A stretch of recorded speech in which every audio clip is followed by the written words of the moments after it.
But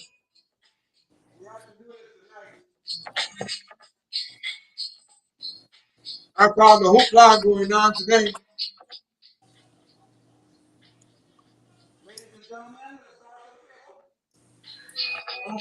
Mm.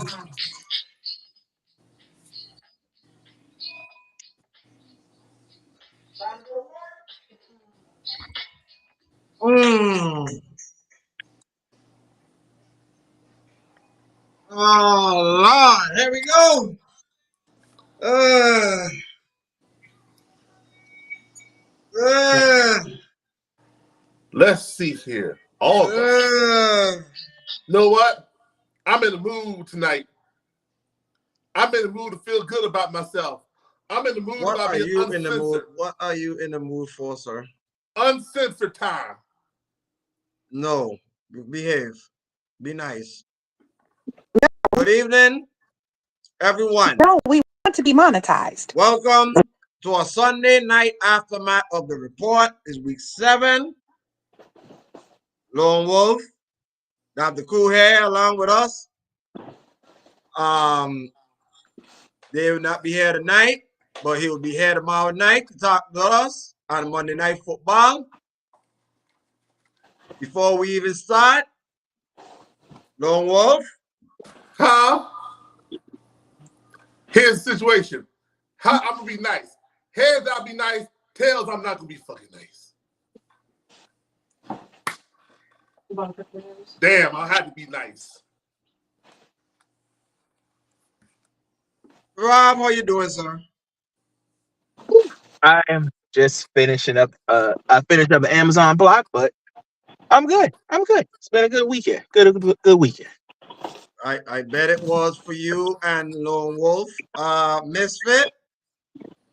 What up? What up? What up? Team. We won't see your team till tomorrow night. Praised him. Yeah. So, where do y'all want to start to talk about? Thursday. What? You almost that y'all went and put belt to ass on Sean Payton's former team? baby. Let's get into it. Yes. We put belt to ass, switch to ass. You can name anything compared to ass. Yes. Can you just make sure we don't get kicked off YouTube after your soliloquy? Oh no, I gotta be nice because I was like Harvey Yeah, Dent. we are on YouTube, so be nice. I look here. I was Harvey Dent, so I had to flip a coin. I go. Unfortunately, it was heads, so I had to be nice tonight. Thank you. Thank you.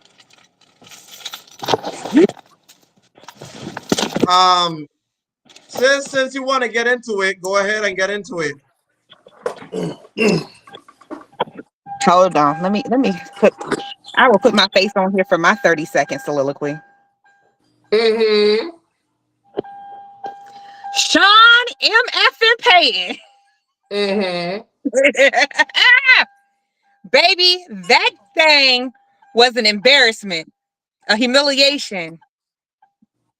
Needed to come with a side of lube, extra lube, Astroglide, silicone based, and it didn't. In the words of Loney, it was raw dog. It was terrible. It was an onslaught. Now, how did you tell him to be nice and make sure we stay on YouTube, and you're the one that's getting ready to break code? I ain't cuss and I ain't say no bad words, but it was bad. No, but they know it. Yeah, it's bad. But calm yourself and continue. Okay, I'm done.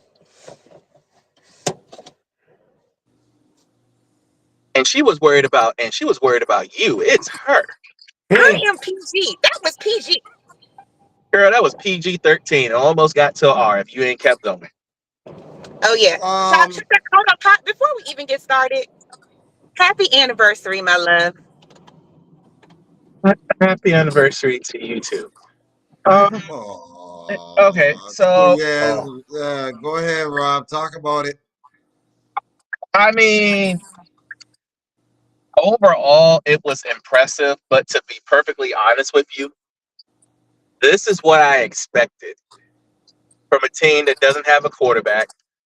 No, not two of their offensive linemen, not two of their best wide receivers, and then some of their defensive players are hurt. I expected Sean Payton to go in there and to embarrass the New Orleans Saints on Drew Brees' Hall of Fame night, going into New Orleans Saints Hall of Fame. And it was exactly what I expected. I expected this. I expected them to go in there after giving a hard-fought loss to the Chargers to go into New Orleans, where Sean Payton has been the head coach at for 16 years, won a Super Bowl, and put their foot on their necks and don't let go of it. And they did exactly what I expected them to do. So I'm happy about the win. I'm expected about how they won. And I can't even say I'm not impressed. Like I said, I just expected this to happen. The only thing I'm actually kind of upset was the fact was about the defense. They should have got 2 touchdowns. One of them got called back, and the other one they got late. Kind of ruined my nice little night of I put the defense of the Broncos to get 2 touchdowns, but they got 1. But overall, like I said, it's something that I expected with the way New Orleans have been playing. So that's really all I got. Like I said, I just expected this to happen, and they just did what I thought they would do. Now we're 4-3. Lone Wolf? Ladies and gentlemen of the Chefrazzi Report, friends and family of the show, what you just saw this past Thursday was a little bit of boring mixed with butt whipping, mixed with lube, mixed with skin column could not even save the New Orleans Saints butthole abuse. Let's call it spade, truth to truth, anything like that. The Saints sucks. They do. Like Rob said, no, your best offensive linemen are not there. Your 2 best wide receivers not there. And one of them is gone for the year. You have nothing. Don't believe in Derek Carr. Let's just face it. The Saints is now officially a dumpster fire in the NFC South. Whether you like it or not. There wasn't. And to me, it's this way. What we did Thursday to Mr. Spencer Rattler is this. Let me go ahead and what we did to Mr. Rattler is this. Tape his mouth shut and take it up the boot chute. The end.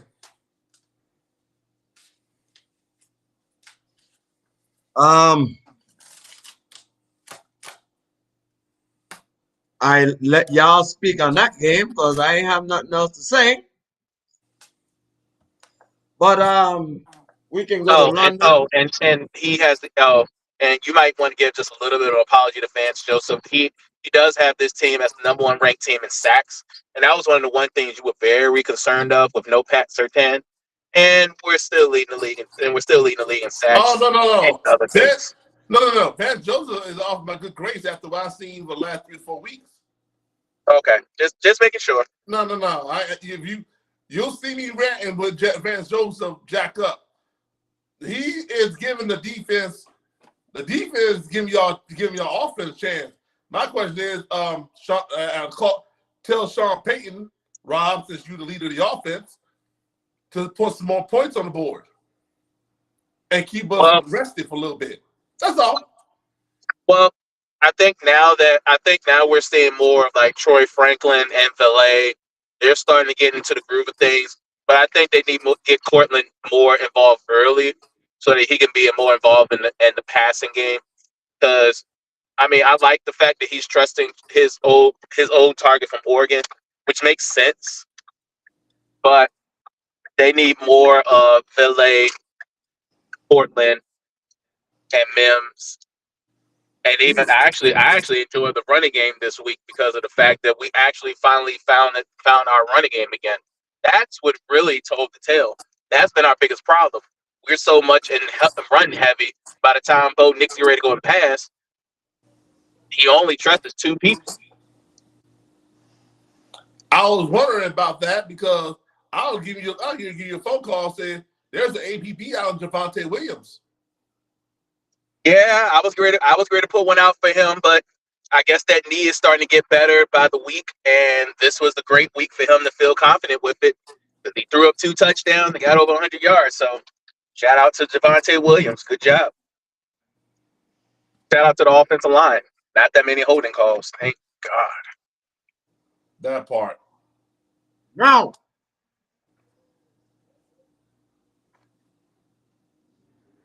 let's proceed to London, where we got our ass kicked. I will say this. Look like we got a quarterback.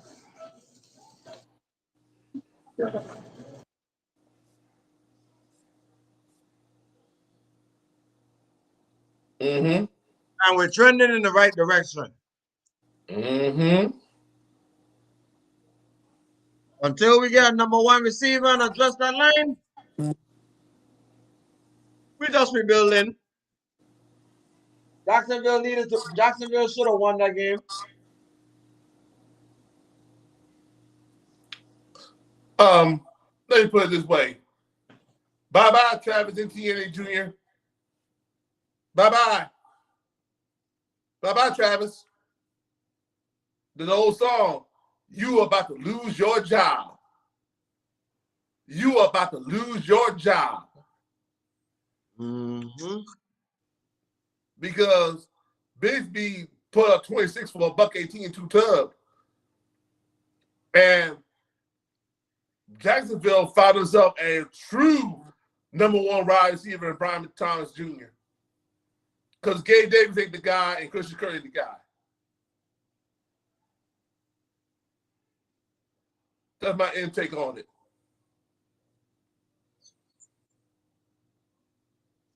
I don't even know why. I don't even know why Travis Etienne really thought that he had a chance. I mean, Tank, if the people didn't notice, Tank is he leads the league in rushes per carry. Mm-hmm. So that already in itself, you've already know that you found your running back. Mm-hmm. We knew that BT Jr. was going to have a day. We were just waiting on that day to happen. And that's why they drafted him so high. This is why. For these games like this. Gabe is Brian Thomas had games early in the season, man. He had over 100 yards, remember? Yeah, that's what I said. But I think people were just waiting for him to be unleashed like he was today, like that 50-yard throw across the body. I was like, oh, okay, this is what they've been waiting for. And I'm glad it's finally got unleashed because Trevor does have a lot of weapons that irks people a lot about this Jackson team because when you got BT here, you got Christian Kirk, you got Evan Ingram, you got Gabe Davis, you got Tank, and you got Johnson in the backfield, two-headed monster in the backfield. Trevor should not be struggling. Like that 2-5 honestly needs to be either 5-2 or 4-3. Like I said, I think there's just been certain games where they just haven't unleashed what they have, and I'm glad they're finally doing it. And I'm glad it took the London game to finally to wake them up. Because I thought after you were woken up against the Bears just didn't want you to have their way. But you said you're not going to let this happen with New England. So it's about time they unleash this Jacksonville offense. Like how it looks. It's a balanced offense. And if it keeps going like this, who knows? We might be talking about Jacksonville back in the South again. But they got a long way to go. It was a good, impressive win. But like I said, one word for the year is just consistency. If consistency stays this way, then we'll talk about Jacksonville in a better light. But until then, just one game. On I don't know if Memphis say something. I want to say something before I get the breaking I news. do. I do. Okay, go ahead. This game, first of all, Chef, yo, See? y'all are cooking up something. So I'll give you that. Hmm? Yeah. Yeah, We y'all are. are cooking up something. So Yeah, we are. I'll give y'all the respect. I'll give y'all the respect y'all deserve on that front. Um, but Jacksonville, I don't know. It's something. It's like, you know how there's that one thing you don't know quite what it is. Mm-hmm. It's like they can't. It's literally like David's name. They just can't get right. Mm-hmm. And I don't know quite what it is. I don't know if it's coaching, but I'm telling you one thing, he on notice. Doug on notice. He ain't the only one. Nope. So that's all I got to say. Yeah. He ain't the only one that's on notice. That general manager who I despise is on notice too. I despised him ever since the day he was in San Francisco, when he ran Jim Harbaugh out. I forgot about him. But anyway, Chef, can I do a breaking news right now? Because Reaper Incorporation is gonna be in two places today. If it's all right with you. Sure. Right now it's 43-42 New York in Game 5 of the WNBA Finals, and it's 6-1 Dodgers going to the top of the fourth. Well. Looking like we're in for the dream match. That's Lord. So just to give you a heads up. Now, moving on to the next.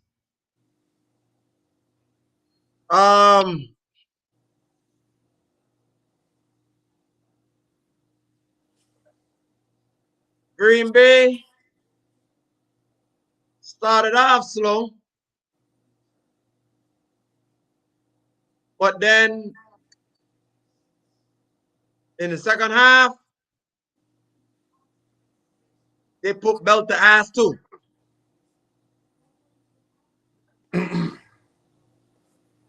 I ain't got much to say about them, except for they are one of the good teams in the NFC, and they played like it today. This is why I say the NFC North is the second hardest division. Or actually, right now, they actually are the hardest division out of all of divisions in the NFL. The NFC North, this is why. It's going to be a fight, a real fight to see who could be the top dog in the NFC North. You have the Bears, who are starting to figure it out. You have, of course, you have the Packers, who, when they're at their best, and this is when they were at their best, this is one of they were the darling last year and smacked the mess out of the Cowboys and gave the 49ers everything could. And this is all you got teams like Detroit and Minnesota, who we'll talk about later on. But also with them two, this is why these four teams right now, it's hard to really pick a definitive team who is going to dominate the NFC North, because you have four good teams on any given day that can beat each other at any given time. So I think this was a good matchup I think it was good matchup for both teams. I think both teams played very well. I like the fact how when CJ couldn't get it going, they went to what they do best, which was Joe Bix, who had 2 touchdowns Mm-hmm. today, and I think he did very well. Defense Oh, shaky he's at going a first. different game. Defense I said Green Bay. a little bit hurt.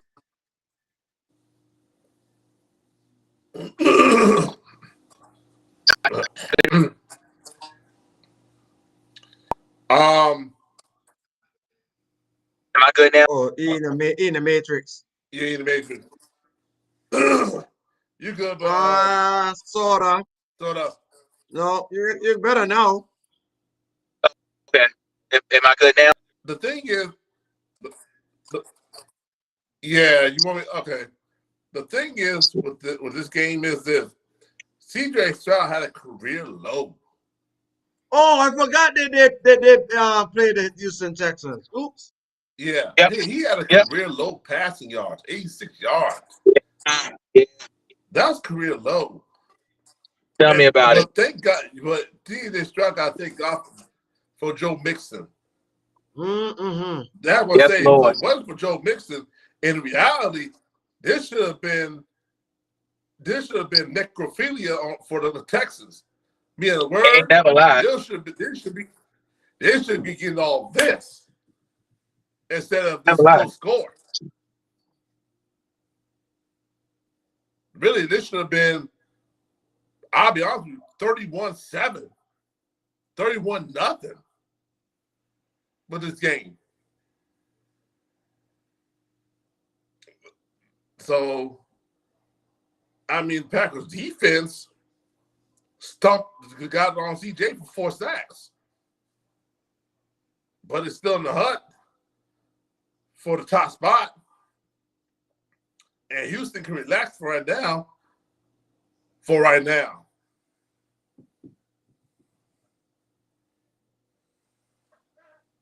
Fifth down. I just want to say thank you to CJ Stroud for not performing today. He gave me hope in fantasy. That is all I got. I ain't got nothing else for it.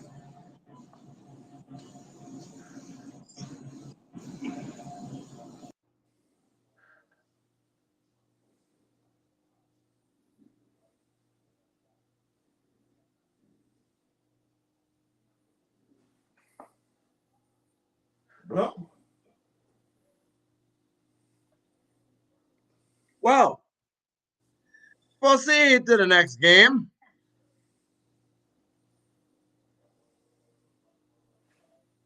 Can I ask y'all a question? Sure. Go for it.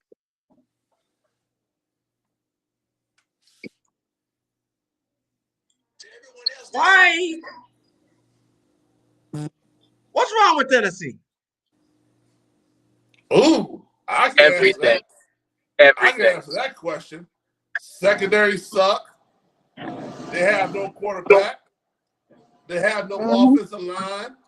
And now just today, their defense forgot how to rush the quarterback. Yep. I mean, Will Levis smeared the team with mayonnaise, and it just, it was He didn't contagious. even play today, Mom. It doesn't matter. He left his essence. And Mason Rudolph didn't help no purpose. I mean, they were facing Josh Allen and them with his new toy. I was about to say, was this again another game I expected this to happen? I mean, it started out nice. It was nice for them to get a little bit of a lead, but as soon as Buffalo got a touchdown, it was a wrap. As soon as Keon Coleman had a good time, it was wrap. Oh yeah, but it had to start. But it had to start out with Coop. Coop had to get going. Don't worry, because I'm gonna say this to you, Rob. Coop is happy to leave Cleveland because he got himself a quarterback. We all know that, but we all know that. I think the bigger issue is, I guess Snead has found out the hard way where you don't leave a good situation where you've actually got a good thing going. I get it. You won 2 Super Bowls. You feel like you're the best corner, but you were the best corner in the best system possible. Now you're in a system where you actually got to be the number one guy, and you're really not the number one shutdown corner in the league. You thought that was you, but you were that because of the system that you were in. The system right now does not fit you. and you're not being paid like you're not. They're not. It feels like you're robbing Tennessee of the money that they're paying.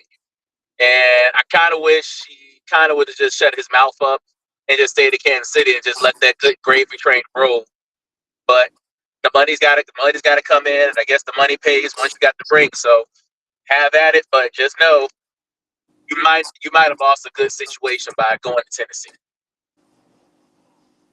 No, ain't no doubt about that part because look, the problem is I got with Tennessee, they forgot how to play football.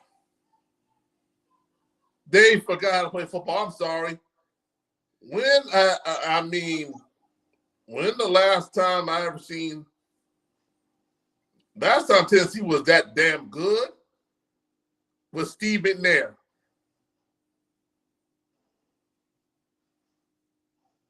Before Derrick Henry. Lord, that's a while. That was a while. Steve McNair had took Tennessee Titans to the Super Bowl. I'll give him that. This Tennessee team is nowhere to be found.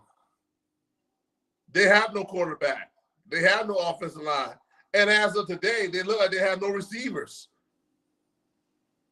I'm sorry, but when you are the DeAndre Hopkins, -2 yards, because really, I expect DeAndre Hopkins might get traded. But somebody who's receiving it can use him. The problem is what this one is, let's face facts. Tennessee has no quarterback. They thought Will Levis was a guy. Wrong. You had no faith in Malik Willis. And you should, matter of fact, the general manager should get on his hands and knees and apologize to Malik Willis. Royally. And as for us, we should go to Ryan Tannehill's house and apologize to him. Particularly me.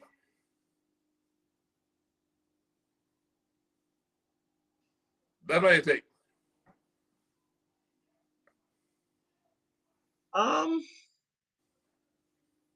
Ash, do you know what's wrong with Tennessee? Yes, they are covered with mayonnaise and the residue of mayonnaise.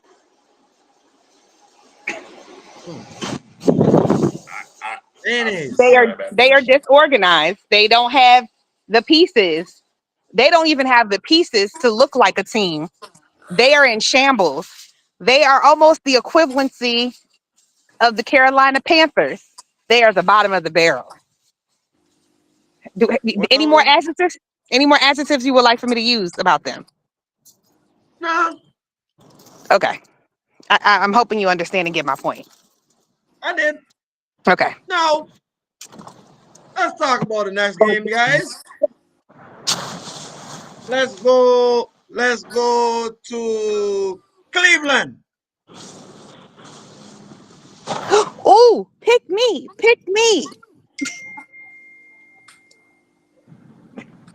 I just said Cleveland, and you wanted it, so I'll flip it like this. Everybody knows what happened in Cleveland. Even though Cincinnati won the game, Deshaun Watson is done for the season. He got a torn Achilles. And since the sister wanted it, because she so loved Deshaun Watson, I'm going to let her have it first. Man, she's like the Grinch. Loney, I'm going to need your help on this one if you don't mind. You got my back on this? I think I go where you going with this one, but please. Okay, Deshaun. Happy ending. Watson. See, this is the thing. You kept on messing with God's children in some kind of way. Karma has spun around and kicked you in the butt twice. This isn't the first injury you've had. This isn't the second injury you've had. This isn't even the third injury you've had. You are one of the most injury-prone quarterbacks in this league who has been robbing teams left and right. Oh, five injuries. You have been robbing these teams left and right. Specifically, the Cleveland Browns, who paid you a fully guaranteed contract and have got and yielded absolutely zero results as a result of it. I don't know what it is. I think that team, that ownership, might have felt that forgiveness is forgiveness is for those who were affected. But Deshaun Watson should have ultimately blackballed himself in this league to a degree. And the fact that you gave him all this money and he has yielded what? Absolutely what? No results. You are going to you have taken cap hits. There's no restructuring. You're cooked. You're literally cooked for at least 4 years, 4 to 5 years before you can even figure out what you're going to do. All you can do is disturb the peace of the others in your division. And that's about it. And continue to live the legacy of what you will always be, the Brownies. Bluetooth connection success. The end.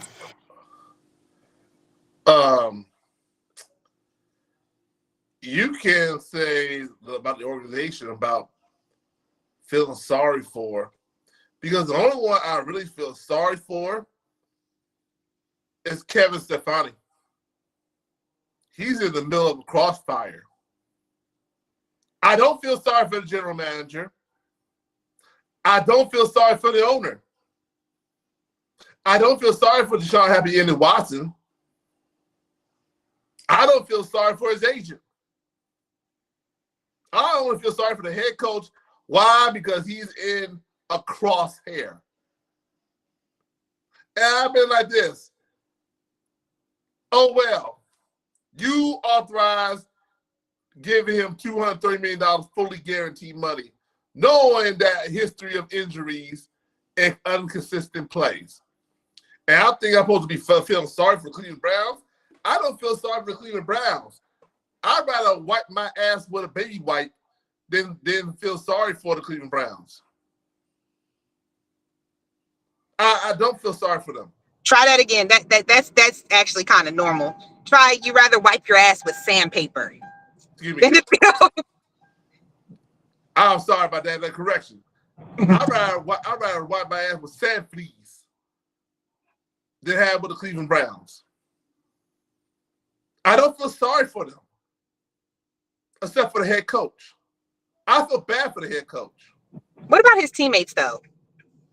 I feel bad for the teammates because, let's be honest, anybody who's a Cleveland Browns season ticket holder, you should boycott this team. They don't deserve your attention. They don't. And I'm going to be honest with you. I hope Deshaun Happy Ended Watson never play in the NFL again. That's how I feel about him. So, as far as I'm concerned, Deshaun Happy Ended Watson can kiss my ass.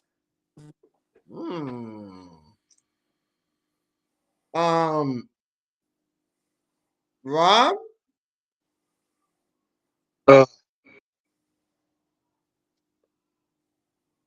I'm entitled to agree with everybody with what they have said. So here's the thing. Browns have been cursed with quarterbacks for about 30 years. Over 30 years now. They have not had a Super Bowl quarterback since Bernie Kosar. That was 40 years ago, roughly. Before we wasn't even a thought. Yeah, that was the last time the Browns were really the Browns. And they have not been a shell, a mirror, a lookalike, or anything of their old selves since. There was one little glimmers of hope. That was when they had Baker Mayfield during COVID. And only thing Baker truly wanted was a home a place that can call his home, and you ruin that for him by shipping him off after he gave you your first playoff win since the 80s. And you have been cursed by these quarterbacks ever since. And now the straw that broke the camel's back is when you decided to break all the codes of the NFL, not listening to the owners, not listening to the minority owners, and all of them are telling you do not pay Deshaun Watson this much guaranteed money. And you did it anyway because you thought you wanted to make a change when it comes to quarterbacks and making sure that these quarterbacks will have guaranteed money like they are supposed to. Well, that did happen. But the price to pay was very heavy because not only did you give up a lot of draft capital, you gave up a lot of money to do this. Now, I thought the Bryce Young trade, the Bryce Young trade with Chicago was probably the craziest trade. And I thought the Russell Wilson was the craziest money was ever given. The Browns have exceeded both of those. They have made the craziest trade and give away the most craziest money I have ever seen done in my entire 34 going on 35 years of existence. And out of that, 20 years of watching football. I've never seen a team do something so reckless that it can literally set their team back decades. This can set them back decades now. Because now you've literally wasted 3 great years of this team that you cannot get back. You have wasted Nick Chubb's time. You have wasted Amari Cooper's time, who is out the door. And David Njoku might be the next one out the door, so that could be the final straw that broke the camel's back. You've wasted this defense that have been top 5 defense for the last 5 years, and you can't get over the hump. And you better be thankful the stars that Myles Garrett has not asked for a trade yet. The Lord knows once he does, that defense is going to be destroyed. So, like you said, Kevin Stefanski, yeah, I feel a little sorry for him, but at the same time, you had your shot to get this done. You couldn't get it done either.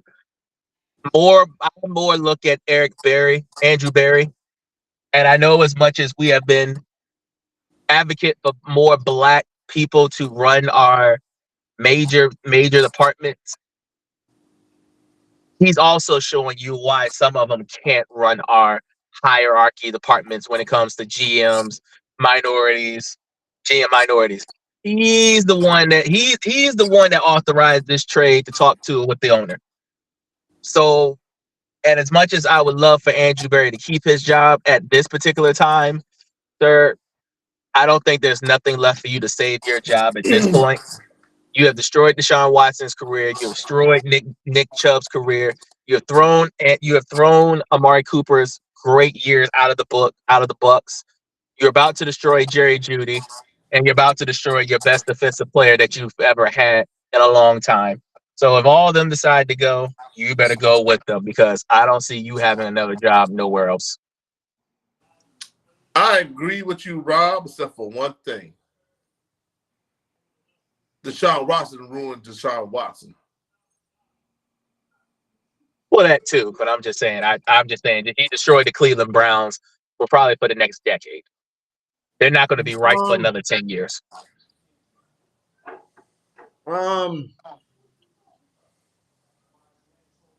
Sister, you said something interesting. Karma is something, ain't it?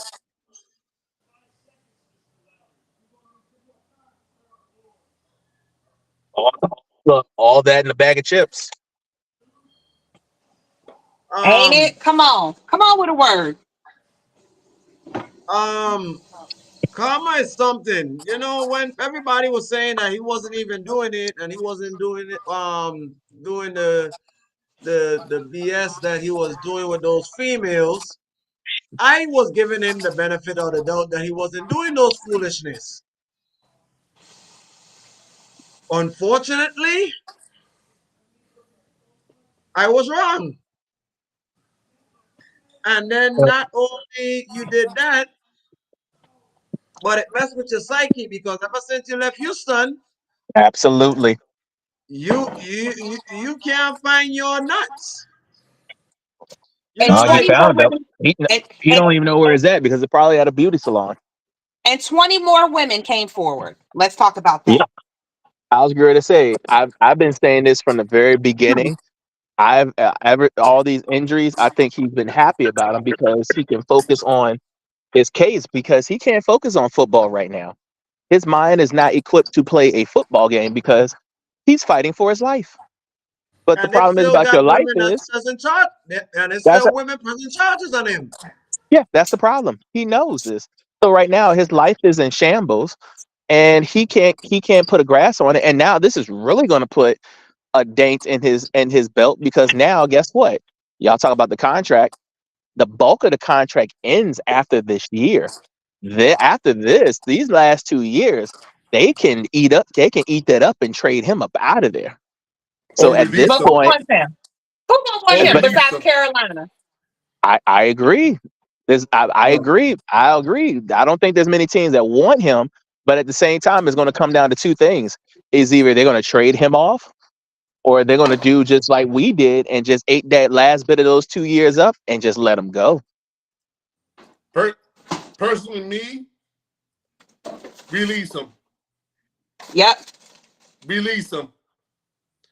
Because if he goes to another team, he's going to be a cancer in the He'll locker be room. He's going to be a cancer to that organization.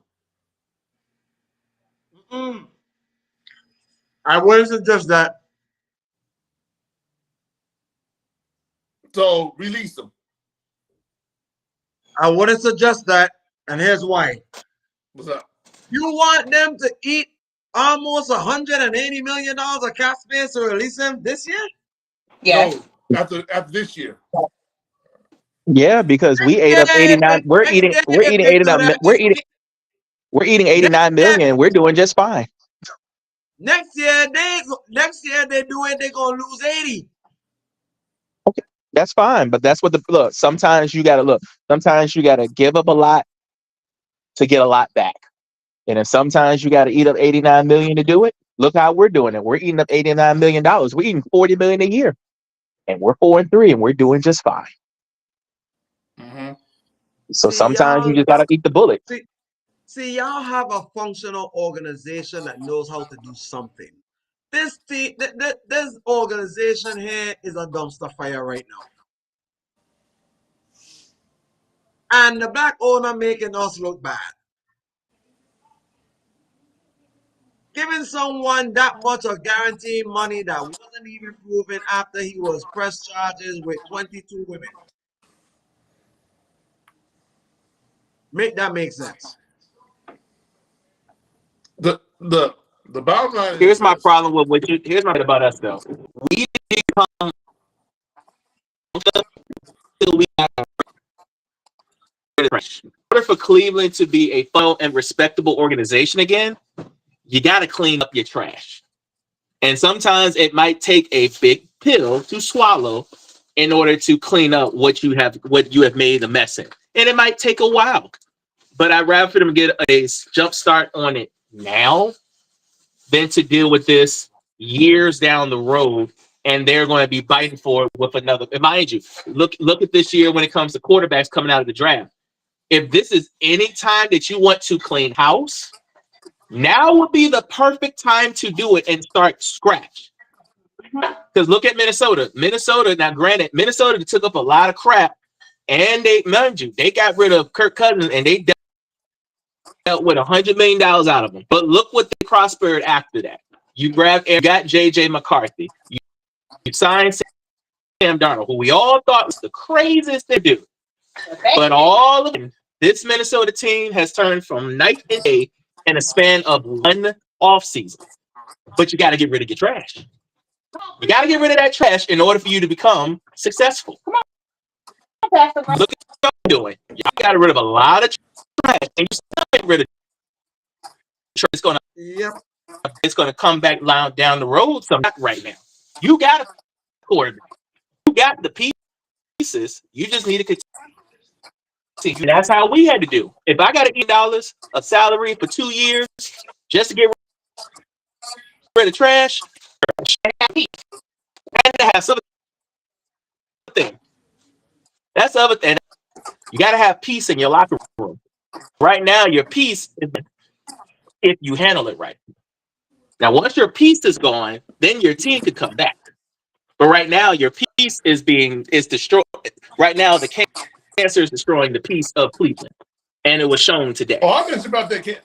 No, I mentioned about that cancer. I say if he goes to anybody organization, he's gonna be a cancer to that organization.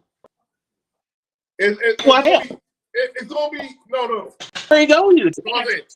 But it's gonna be not as worse as Antonio Brown type style or Le'Veon Bell type style.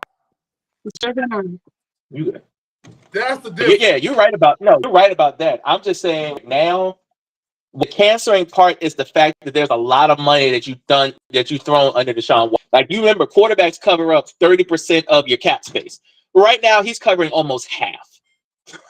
That's a problem, and he's only giving you 9 wins in 5 years. Say it again one more time. Big problem. Say it one more time for the people in the back. How many wins? 9 wins in 5 years. That's a big problem. Big problem. Mm-hmm. So, Lord Jesus. All I can say is, when it comes to the Cleveland Browns, you might go all the way over from the top, Literally, probably, and work your way down and whatever you got left, because whatever you got for these next couple of years might be tradable assets. pantry in the little bucket.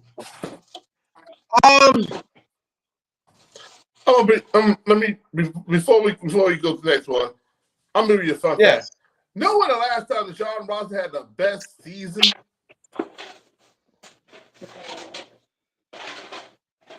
2020 in Houston. He almost had 5,000 yards. 9 minutes. Then he had a ratio of 32 touchdowns to 7 interceptions. For a quarterback rating of 112. And this is the same year that Houston almost went to the Super Bowl.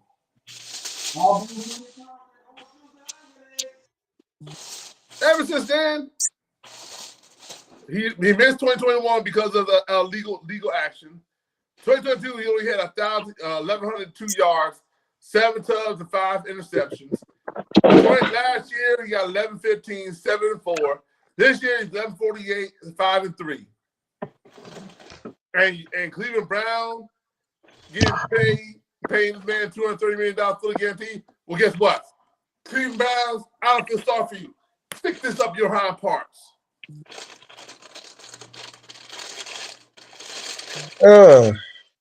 Well, Not you laid down. yes. I mean, hey, look, I want to change it a little bit. Because everybody think we all just sit down and stuff like that. This is one of those reports that where we relax and we talk football like we all in our conversation in our homes. So yes, I am doing something different. Yes. So let us talk about the next game that is on my slate here. So we had the NFC North matchup going on in Minnesota. Mm-hmm. Which proved to be 2 of the best teams in the NFC. No argument. No argument. Correct. It felt like a playoff game, didn't it? Yeah. It didn't it feel like a playoff game? Sure indeed.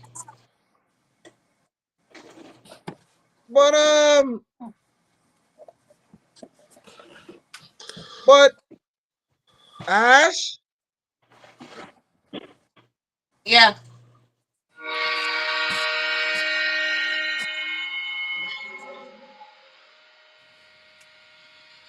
So for today's dinner with the fresh tossed salad, garlic bread. And for the appetizer, we're having lemon honey pepper chicken. And for dessert, you get a double scoop of vanilla bean ice cream with hot fudge and a cherry on top. Yeah, home cooking, home cooking for us, Lonnie. Home cooking for us, bro. Oh yeah. We Hold get on a home second. cooking tonight. But y'all get my point. Detroit is Detroit best team in the NFC. I think so. What y'all think? They exposed Well, the holes. What do you think, Lonnie? how did you think about it? Hold on a second. I got you. Okay. Okay. I was saying they exposed the holes. Yep.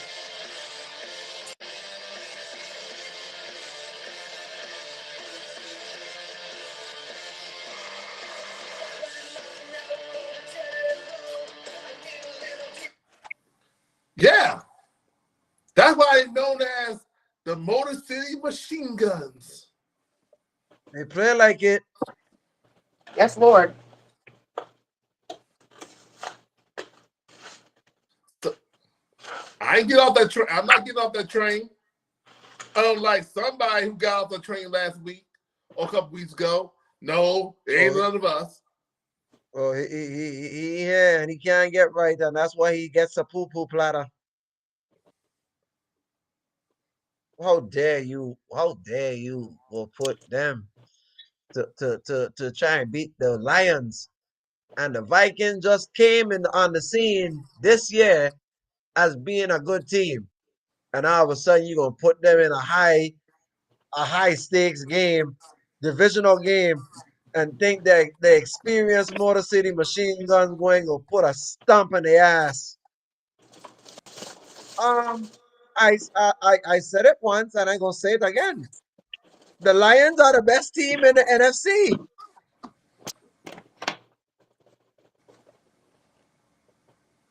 Rob, you have any? You agree to that?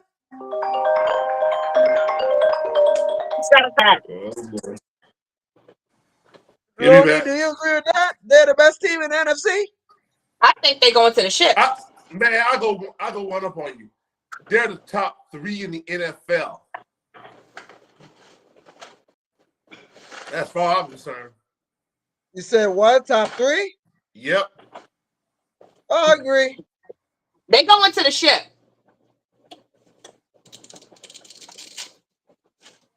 Early prediction. Barring injury and BS, yes. Mm-hmm.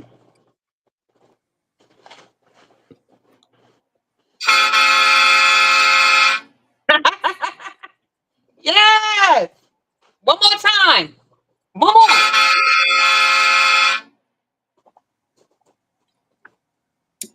In the words of Jay-Z,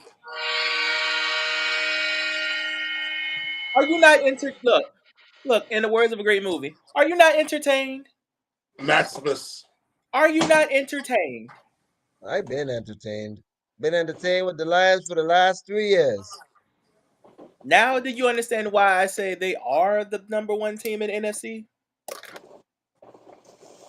I've been saying I that. mean, I mean, if today's game did not show you that even with adversity, even with a little bit of a doubt, you don't count these lions out. That's why they are called lions for a reason. They are not cubs, they are not babies. They're lions. And lions roar when they're backed up in a corner. That is when they're the most dangerous and the most vulnerable. And they showed a little bit of it today. Now I do give the Vikings a lot of credit. The defense showed up. I give them credit. That man has that defense on a swivel, which is why I love seeing this chess match between the defensive coordinator against the offense coordinator. But for some odd reason, when you can't make Jared Goff turn that ball over,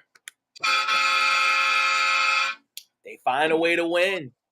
And he has yet to turn the ball over in the span of 3 games. So give credit what credit is due. Jared Goff handled his business. Now I know you're basically telling me to start you from now on, which I'm going to listen to. I'm going to start you from now on until CJ finds himself again. Jahmyr Gibbs. This is why they have a lot of toys. Jahmyr Gibbs just showed up today and just plug in 2 touchdowns. Montgomery, this is your one and only week.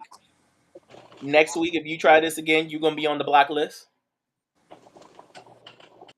We can't be mad at him for getting hurt, though. We can't be mad at him getting hurt, but guess what? You still played. Now, if you got hurt and you didn't come back, this would be a different story.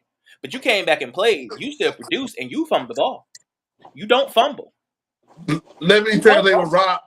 What Rob tried to say to you is you was messing with the church money. You really was. Yeah, but let's just put it like this: 90% of the time, David Montgomery respects the money. Which is why I'm giving him the 1 week of a pass. That's why I'm giving him only 1 week. I give him 1 week. He gets a week. Can we get him all aboard? All aboard? Yeah, Last call. We got all aboard. Don't you worry. I don't have. He gets a pass from me. Yeah, he got a pass. Just don't do it again next year. Don't do it again next week because you normally money for it. Don't do it again next week. No, yeah, you normally good for it. You normally good for it anytime, but normally it's okay. They still won the game. They're still number 1 in the NFC North, and they're probably about to be the number 1 team in the NFC.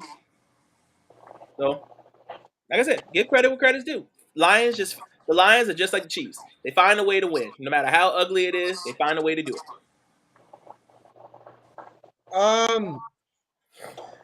Sister, I need you on this one for this next game. I'm here. Okay. I'm gonna start a quote and you're gonna finish it for me. I'm gonna do a quote and I'm gonna have you finish for me. Are you ready?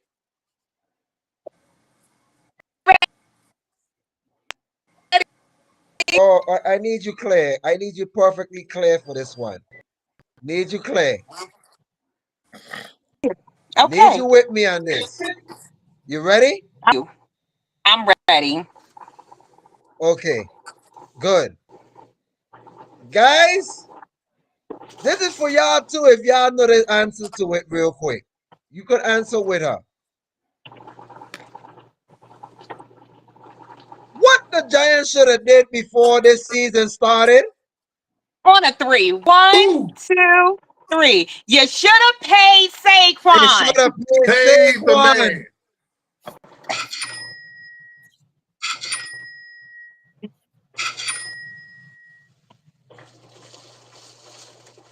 And because you didn't pay the man, you paid the price of over damn near 200 all-purpose yards and a touchdown. Thank you. God bless you.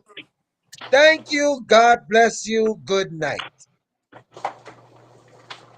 All right. Before we continue through the Saquon Barkley saga, we're heading to overtime in Madison Square Garden. 60-60. Meanwhile, in LA, Dodgers up 6-3, headed to the bottom of the 6th. Ooh, they caught up. Runs. We'll see. Continue. But Giants. Everybody told you what you should have done.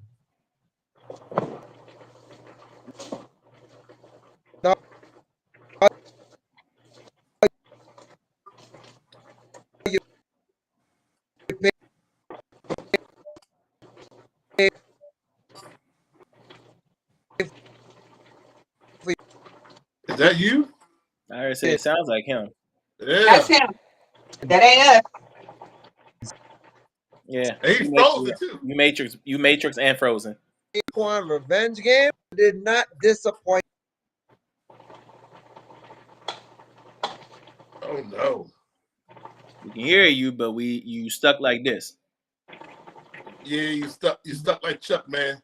Hit him in the chat. Let him know. In any event, let me inform y'all something. Giant fans, you shouldn't boo. There you go. Shouldn't boo the man. I said they didn't There you want to. They didn't want to pay his ass, and now they're paying the price. Yep. Thank you. God bless you. Good night. There you go. 187 total yards of paying the price. Antonio, can I take one out? yards. Can I take one out your Yeah, book? 187 yards. And all I say is, we have a little problem in New York with Daniel Jones and Brian Gable. Because you realize Daniel Jones didn't go back in second half. Drew Lock didn't do no help either. First round overall playing like a 7th round pick. He always been playing like that too. Yeah. But the Hey, Loney, can we? What was that? Huh? I said, can we pull one out? Can we pull out your book? Pull them out the book? Can you help me with one? Pull up. You are breaking up, You're darling. Clear yourself up, boo. Yeah. Am I back now? Yes. Can we pull a line out your book? Go ahead. Antonio, if you could help me with this. Saquon pulled his right. Oh. and rubbed it no, all over. He didn't do all that because if we had 3 tubs, I would say that. He only had 1 tub. It didn't matter. 200 yards almost. You pulled your left, your right, and you rubbed the whole thing on their defense. on their defense. So for beneficiary, he did pull his left testicle, pulled his right testicle, and rubbed his entire nutsack all over the Giants defense. And gentlemen, did I say this once? I said it 1,000 times on the show. Anytime a team gets over 5 sacks, especially in the first half, you finish out with 8 sacks. That is considered as a what? Under siege. Y'all can take over. Okay. Now that everybody had fun, I'm going to be the realist of the group. Is it just me, or there should have been more of a lopsided game? Could have been. Okay, should have been. But I still feel like this Eagles team is not themselves yet. This was nice, but I just feel like there's something still missing in the sauce. I still feel like Jalen is still not being himself yet. This should have, because 28-3 is nice, but it should have been more like a 45-3 if you really want to be technical about it. This should have been like 45-3. True. So, as happy as I am for Saquon to do what he did against the Giants, I'm still not overly impressed on how they beat the Giants. I'm not impressed about it. It's one, like I said, it's those games. Like that was a game that it should have happened the way it did. Saquon should have ran for almost 200 purpose yards. That should have happened, and it did. But and the defense should have had like what they had 7 sacks. 8. They again should have been doing that. Like they're 4-2. They're 5. They're 5. What was it? 5-2. They're 5-2. 4-2. Okay, 4-2. Their 4-2 record is not a dominant 4-2. This is what we were talking about them last year when they were like this, and we were questioning how Jalen could really take over the team and get over this hump. Like, don't get me wrong, I appreciate the fact that they put up a 28-3 and didn't let them score a touchdown, but I was expecting more. Like, why? Like, for example, and I know we're gonna talk about this later. Washington did what they were supposed to do. They were supposed to dominate against the Carolina Panthers, and they did. Like, that's how you dominate a team. What the Eagles did, it was cute, but it wasn't impressive. It was nice that Vic Fangio's defense showed up, but they were supposed. They played too passive. Yeah, but they were supposed to show up. They won't know, and I don't know why. That's my thing. This should have been honestly. Let's just be frank about it. This game should have been a shutout. This should have been a shutout. They shouldn't even got to the 50-yard line. No. Rob, I want to keep it a buck with you, man. And I said about the Minnesota Vikings years back before Brian Flores came by and fixed that defense. The Eagles are frauds. Yep. I'm going to say it, I can say it. Eagles are straightforward. They're frauds. They're not playing like the team of 2 years past, so you got a point. They're not even playing like last year. And Nick is going to notice. He ain't got time for this. Nick, you better figure it out. They're not even playing like last year. Well, see, this is the one thing. Y'all want to know how I really truly feel about Nick Sirianni? Oh, please go ahead.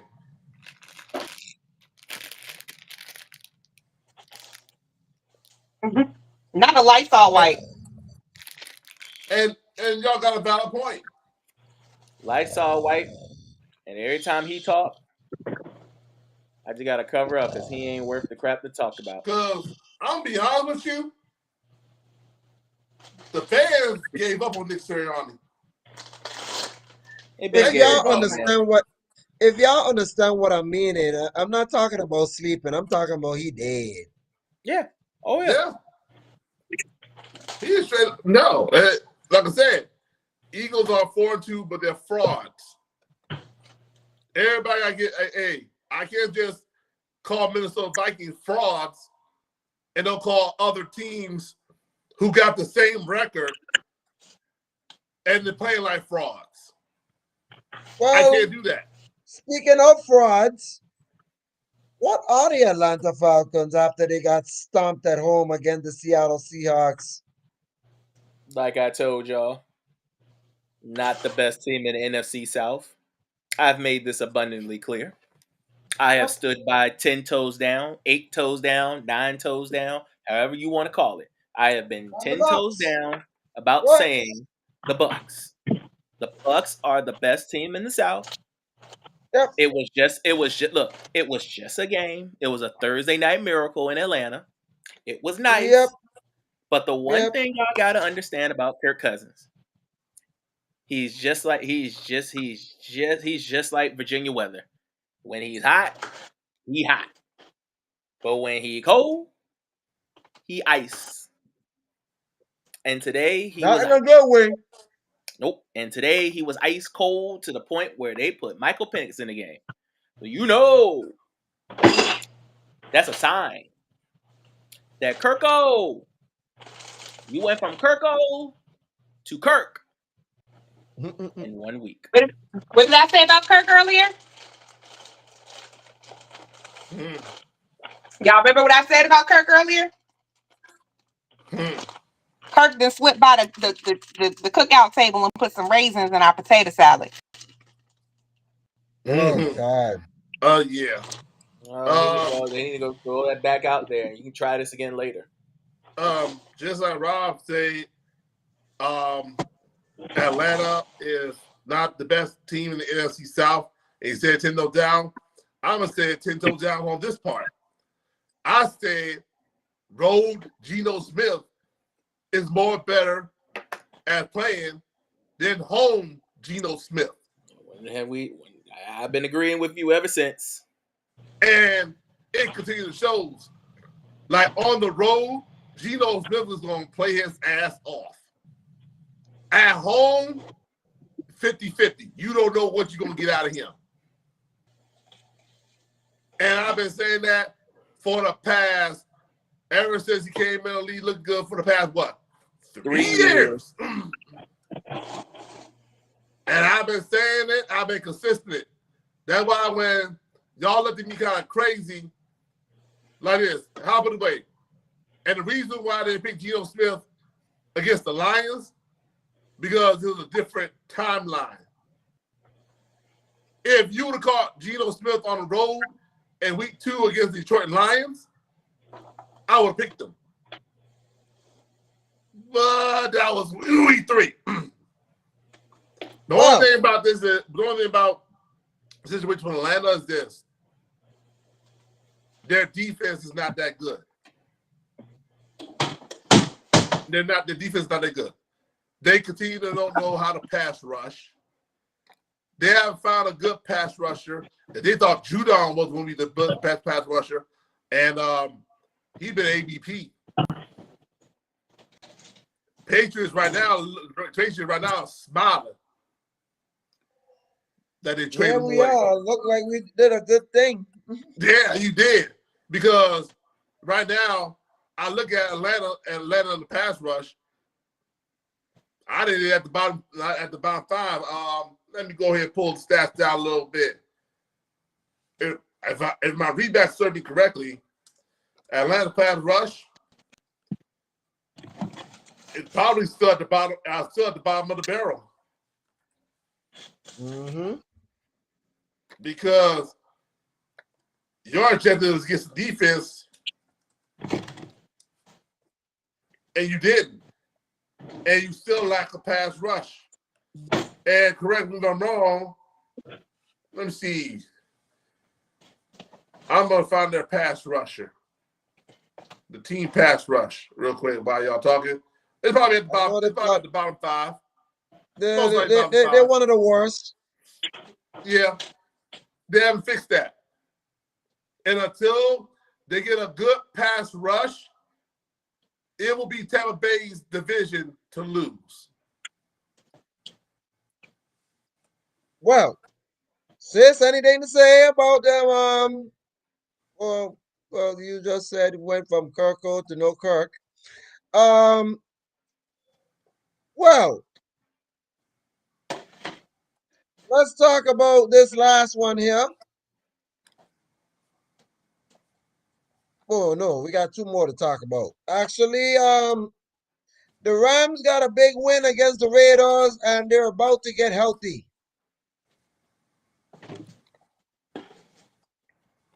Sorry, Raiders, y'all need a quarterback. I'm sorry, y'all need a wide receiver too. Yeah. He broke his thumb today. I hate the Raiders, and we both hate the Raiders. But let's keep it up. I was not impressed with the Rams. Except for Kyron Williams. I wasn't impressed with the Rams. Kyron Williams always find the end zone. That's just him normally anyway. Yeah. I say Kyron Williams is on the good list. But the rest of them are not. Why? Well, because they almost gave away that game. Well, you got to think about this too, right? Their 2 best receivers are out still. One of them is about to come back this Thursday. So I think for the Rams, for me, I don't really have much to say about them because, to be honest, it's injuries that's holding them back. I think once they can get Cooper Kupp back, at least they will start to get some wins together to where they could probably get a wild card spot.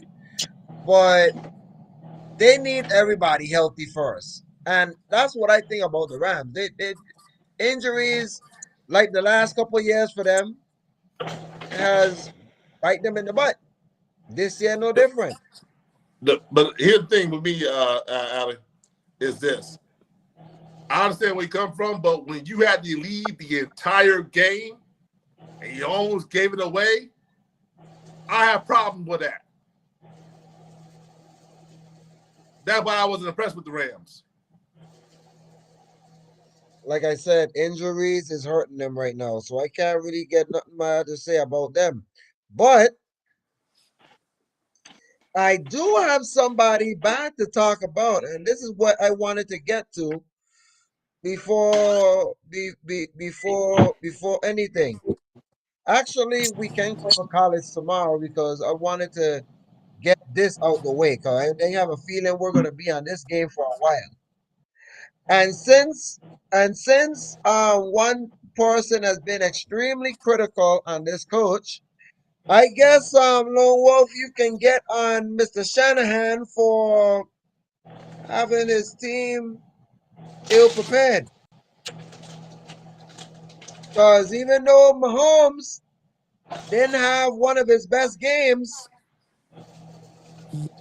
y'all made Mahomes like he was the second coming on Lamar Jackson today. And Brock Purdy had 3 interceptions go on with a ticket. Well, he's trying to get paid, so you need to get that. And like I said, I will continue to pounce on Kyle Shanahan every step of the way. Okay, let me be frank with you, Kyle Shanahan. You're 3-4. Ever since, let's review your offense. You won't be an offense guru, right, Kyle Shanahan? Is you won't be an offense guru? What's going to be offense guru, Brian? One of them. Okay, let me put you away. You put 32 on the Jets, and then you put 23 and no. Then after you won against Jets, you put 17, 24, 17 points on the Vikings, 24 on the Rams, 30 on the Patriots, which, by the way, that's, to me, that was nobody's. You lost to Arizona. You put 23 on that one. You put 36 on it by, like I said, home Geno is 50-50. Then you lost to Kansas City, 18 points. I look at your defense, Kyle Shanahan, and this is why I fought you, Kyle Shanahan, because when I look at your defense on them losses, Minnesota put 23 on your head, Rams put 27 on your head, Cardinals put 24 on your head, and the Chiefs put 28 on your head today. You want to throw Steve Wills under the bus. And your sorry ass, who, by the way, is feeling the pain. You should have never got rid of Steve Wills. Really, 49ers really should have done is they should have got rid of you. And once again, killer instinct. You don't have none. At all. Nah. You do not have the killer instinct. All right? And thank you, because as much as his somewhat soliloquy is right, he is still all the way wrong. Uh-oh. Speak on it, buddy.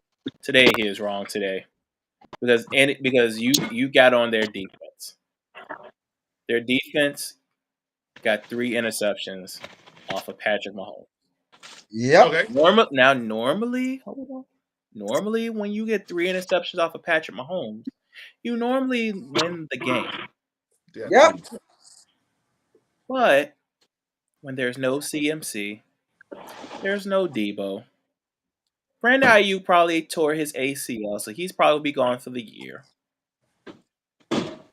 When there is no Armstead, when there is no, gosh, what's the other linebacker they had that went with Fred? Greenlaw.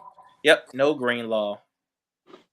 I just named about 5 of their key players that were on their Super Bowl team last year that are not there anymore for time being. And you're upset because they're 3-4 and they haven't had their best weapon all year long. Do I understand that he is an offensive guru? Sure. Do I understand that sometimes he does not like to pull the trigger? Absolutely. But you cannot get on them today because literally everybody but Brock Purdy and George Kittle were hurt. Literally.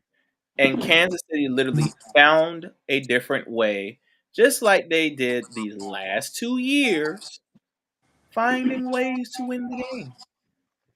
Last year, it was the Isaiah Pacheco show with a little splash of Juju Smith-Schuster, with a little splash of Marquise Valdez-Scantling, and a little splash of Travis Kelce. Today, it was the Kareem Hunt show. That's literally what it was. It was the Kareem Hunt show. They sprinkled a little bit of Mikola Hardman, who we all forgot about. But guess what? The Chiefs ain't forgot about him because they've been using him. They use a little bit of Isaiah Worthy. And Travis Kelce was a pass blocker today and a run blocker. They just find different ways to win the game. And their defense is still the calling card that has been like this since last year. We just got to give Kansas City's defense a whole lot of credit. They have not let teams get 2 touchdowns at more than 2 touchdowns in any of their games this entire year. Just give Spags a lot of credit. He owns the 49ers. He owns them. Oh no, I'm good. He owns them, but I can't be mad at Kyle because Kyle doesn't have the weapons that he had last year. We still haven't seen CMC out there, and we're hoping that he was supposed to come back after the break. Well, obviously, after the break, he still ain't ready to go. So obviously, this Achilles is more than you think it is, and probably might be out for even longer than we expected. So that's the biggest element of Kyle Shanahan's offense. But I'm gonna be even more frank about this. This is what happens when you have a Super Bowl hangover. Look at all the teams that lost that took them years to bounce back. Look at Seattle. When they took that loss to New England Patriots off that stupid play, have they recovered since then? No. Look at the Steelers when they lost to the Packers. Have they recovered since then? No. Look at the Eagles. Have the Eagles recovered since they lost to Kansas City? No. Look at the Bengals. Have the Bengals recovered? No. But there's No, one even though they're 2-4. but there's one team that has recovered from their Super Bowl loss. And that's the Super Bowl champs. Ever since Yep. they lost to Tom, they rebuild, they reformed, and they're better than they were. You can't keep all of the same things and don't plug in anything new. Let's just be frank about it. The 49ers are old. They're old.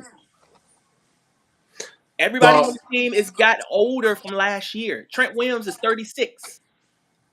Still one of the best offensive Yeah, linemen but in the at league. 36, you're still old compared to the rest of your teammates. Brock Purdy Very is your true. youngest guy on the team that was there last year.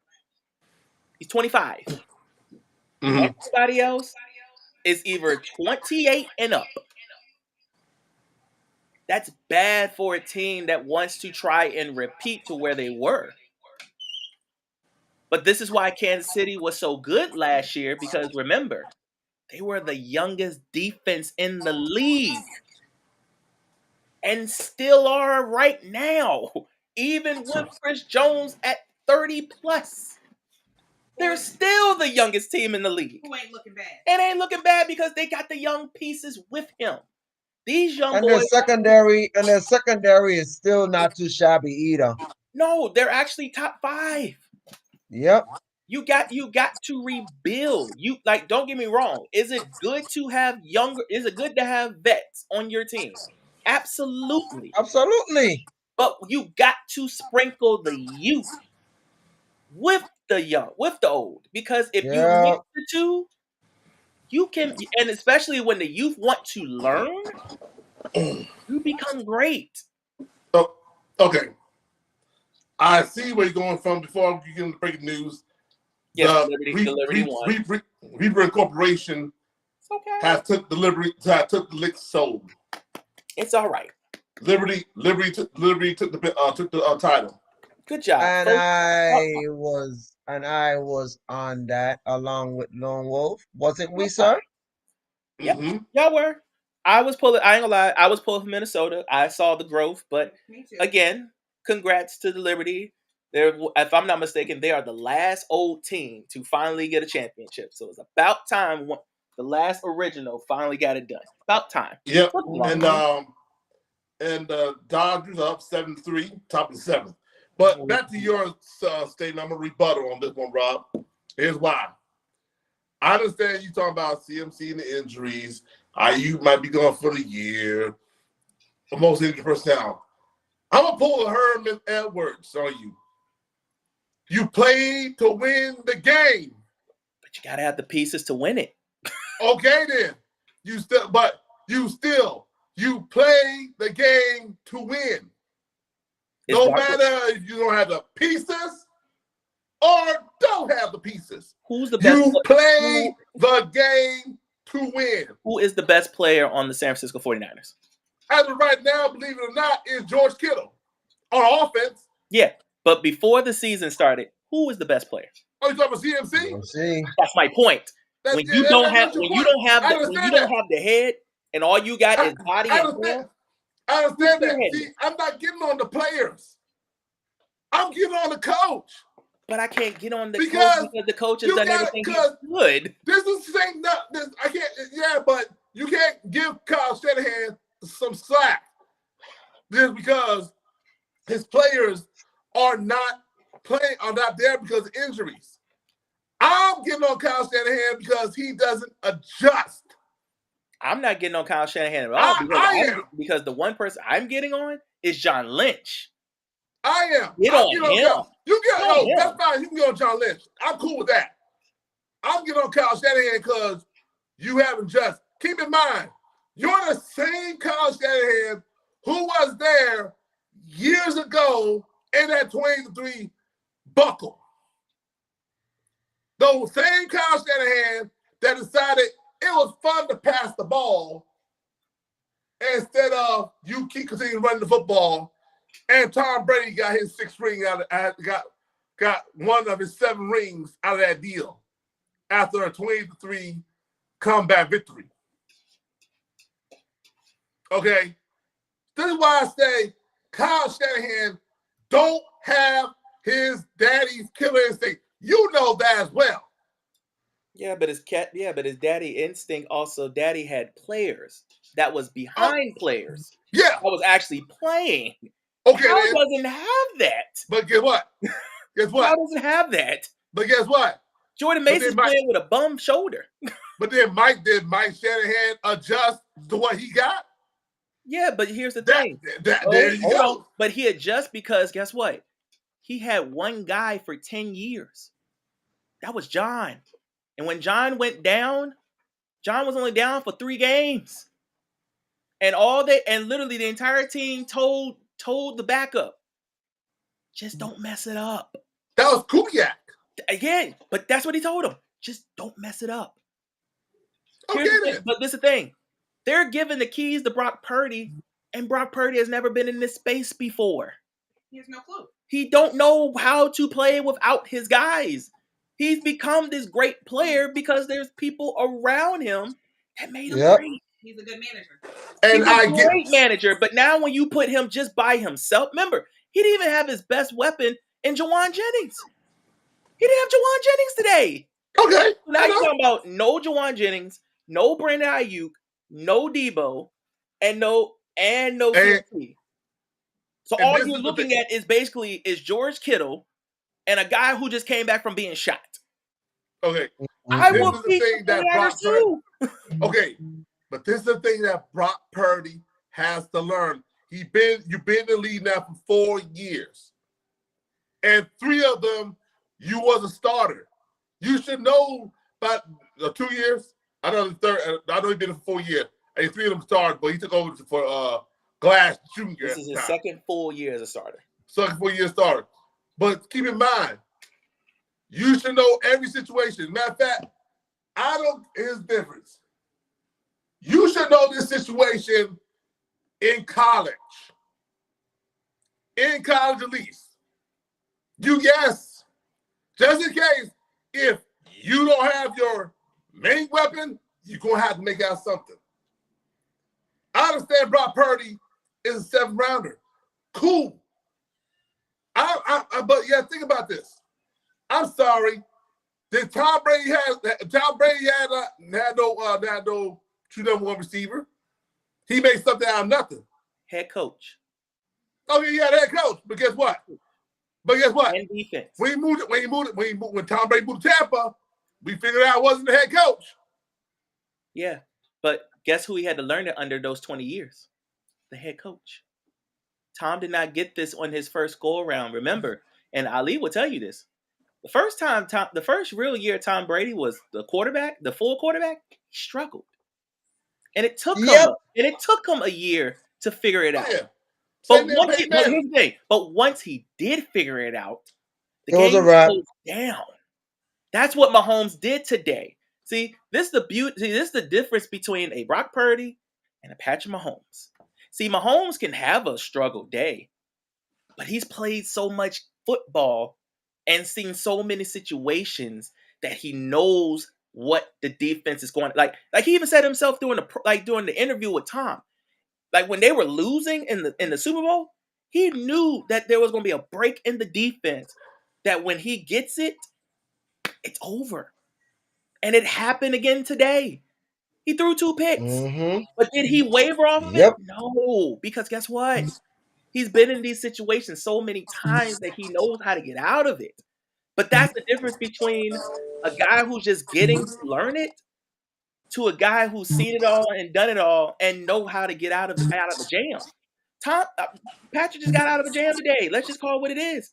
If it was if he'd have did that against the Ravens, the Ravens would have blown him out the water.